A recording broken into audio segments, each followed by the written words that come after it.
చెప్పండి. ఇప్పుడు నమస్తే. ఇప్పుడు ఈ మన స్కూల్ అసిస్టెంట్ పడే కదా సార్. ఇప్పుడు ప్రధానంగా మనకు స్కూల్ అసిస్టెంట్ సంబంధించి ఎన్ని విభాగాలు ఉన్నాయి? స్కూల్ అసిస్టెంట్కు సంబంధించి మ్యాథ్స్, తర్వాత Telugu, bio science, physical science, English వంటి విభాగాలు ఉంటాయి సార్. అయితే జనరల్గా సైన్స్ అంటే ఫిజిక్స్, కెమిస్ట్రీ, ఇంకా కెమిస్ట్రీ అన్ని రకాలుగా ఉంటాయి కదా, అవన్నీ కలిపితే సైన్స్ అంటారు కదా. అవన్నీ కలిపితే సైన్స్ అయితే స్కూల్ అసిస్టెంట్లో వచ్చేసి బయో సైన్స్ పోస్టులు ఉంటాయి. తర్వాత కెమిస్ట్రీకి ఉండదు sir school assistant. Physics and chemistry వాళ్ళే ఫిజిక్స్ స్కూల్ అసిస్టెంట్ను రాయాల్సి ఉంటుంది. అయితే ఇప్పుడు మనకు మీరు చదివే సబ్జెక్ట్ ఏంటి? నేను చదివే సబ్జెక్ట్ వచ్చేసి తెలుగు సార్. తెలుగులో ఎన్ని ఉంటాయి ఈ స్కూల్ అసిస్టెంట్ సంబంధించి? తెలుగులో వచ్చేసి 2 రకాల విభాగాలు ఉంటాయి, language pundits and school assistant. School assistant అంటే 6th to 10th క్లాస్ వాళ్ళకి చెప్తారు. లాంగ్వేజ్ పండిట్ అంటే 8th క్లాస్ వరకు చెప్తారు సార్. అయితే ఇలా ఇప్పుడు సిలబస్ ఏ విధంగా ఉంటుంది మీకు ప్రిపేర్ కావడానికి? ఇప్పుడు సిలబస్ ఏ విధంగా ఉంటుందంటే, ఇప్పుడు నిపుణులు తయారు చేసిన ఒక సిలబస్ షీట్ను పాఠశాల విద్యాశాఖ వారు విడుదల చేస్తారు సార్. ఆ పాఠశాల విద్యాశాఖ వారు విడుదల చేసిన సిలబస్ ఆధారంగా చదవాలి.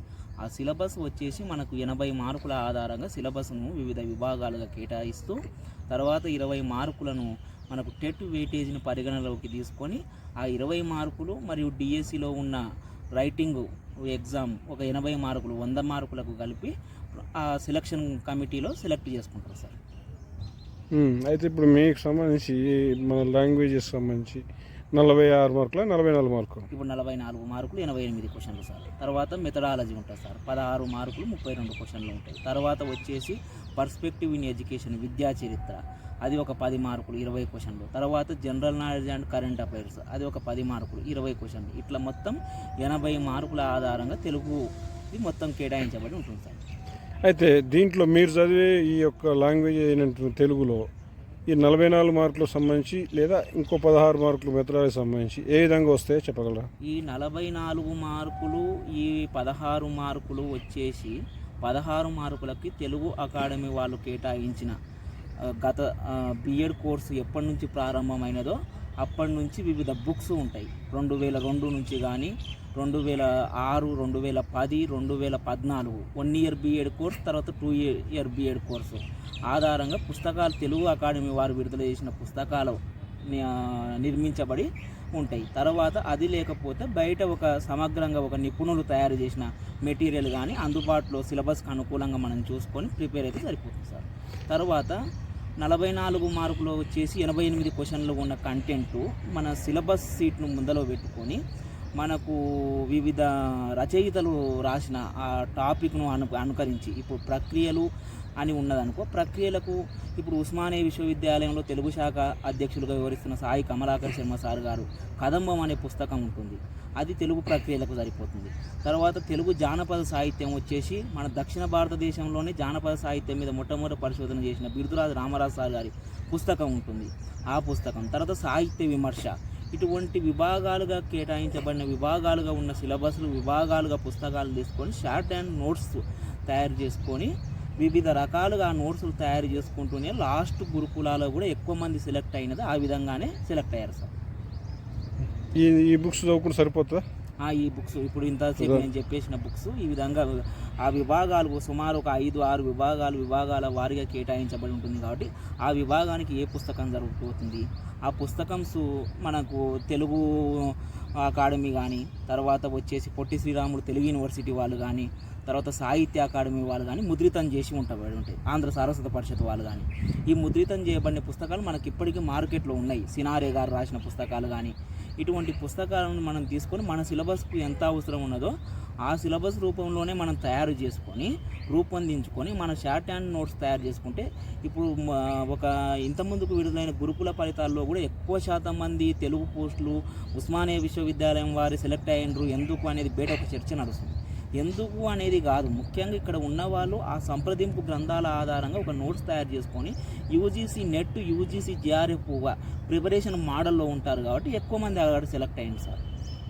తర్వాత ఇంకో 16 మార్కులు ఉన్నాయి కదా, 16 మార్కులు మెథడాలజీ వచ్చేసి తెలుగు అకాడమీ, అది 1 ఇయర్ బిఎడ్ కోర్సు ఉన్నప్పుడు, తర్వాత 2 ఇయర్ బిఎడ్ కోర్సు 2014 తర్వాత 2 ఇయర్ బిఎడ్ కోర్స్ అయింది కదా, ఆ 2 ఇయర్ బిఎడ్ కోర్సు ఆధారంగా ఉన్న పుస్తకము ఆ 1 ఇయర్ బిఎడ్ కోర్సు ఆధారంగా ఉన్న పుస్తకం, ప్రజెంటు టీటీసీ డిఎడ్ కోర్సు ఆధారంగా ఉన్న పుస్తకాల్లోని ఉన్న సిలబస్ను మన సిలబస్ షీట్ ఆధారంగా ఉన్న మ్యాచ్ చేసుకొని చదవాలి సార్. ఇంకపోతే 10 మార్కులు జనరల్ నాలెడ్జ్ క్వశ్చన్స్ ఉన్నాయి, అవి ఏడాది వస్తాయి. General knowledge and current affairs వచ్చేసి అది ఏమంటారు అంటే ఎక్కువ ఎప్పటి నుంచో ఉన్న ఒక నానుడు ఏంటంటే అది సముద్రం అంత సిలబస్ అని అంటారు.